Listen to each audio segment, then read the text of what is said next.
Well, police search property in northern New South Wales for missing woman Thea Little, and a nationwide manhunt is underway after a young mother, Ellie Price, was found dead in South Melbourne. Here's ex-cop missing persons expert and host of the Missing podcast, Manny Carruthers, with the latest. Gleeso, I've got a bad feeling about this case. I hope I'm wrong, but I don't think it's going to end well. Now, 42-year-old Thea Little has been missing for 6 months. She was last seen in the Moobil area, which is between Byron Bay and Tweed Heads on the New South Wales far north coast on October 31. She last made contact with her family on November 4. Now, in the following weeks, her family tried to get in contact with her but couldn't. Christmas came and went and they still hadn't heard from her. So they reported her missing to Queensland Police, and they in turn alerted their New South Wales counterparts on January the 23rd. Now, Thea lived what you would call a nomadic lifestyle. She shuffled between Nimbin, Moobil and Byron Bay. But her family was always able to track her down and always have contact with her. And when that suddenly stopped, it set off alarm bells.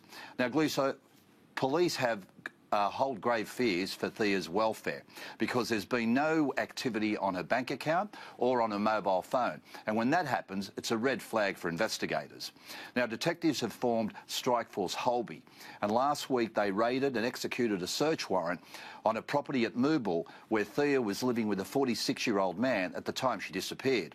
Now, this Queensland Police dog unit also participated in the raid, and a number of items were seized, although police have not said what those items are.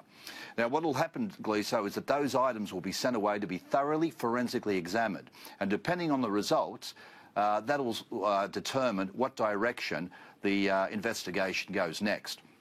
Now, strike forces are very methodical and thorough, and I'm hoping that there'll be a break in the case soon and they can solve the mystery of Thea's disappearance. Now, Thea, as we said, is 42 years old. She's between 160 and 170 centimetres tall. She's of thin build and has brown hair. Now, police want anyone who may have had contact with Thea between October 31 and November 4 to contact them immediately because they're trying to retrace her steps. Now, anyone that has any information about Thea or her disappearance is urged to call Crime Stoppers on 1800 333 000, and of course all information is strictly confidential. Manny, it seems that each week we do this particular segment that it's invariably females that go missing. What's your take on that? Gleeso, it's true. I mean, last week we had Katrina Bonenkamp, the week before Amelia Horsier. Look, I think the numbers show that between the age of 13 and 16, there are more missing persons reports relating to females, but they tend to be runaways who are quickly found and returned home.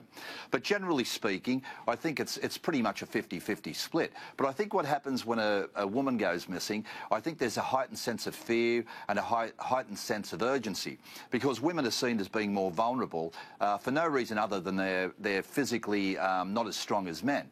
And unfortunately, when it's a long-term missing persons case, which is involving someone who's been missing for 3 months or more, if it's a woman, invariably, if foul play is involved, it's at the hands of a man. So I think even the media, maybe the media, we give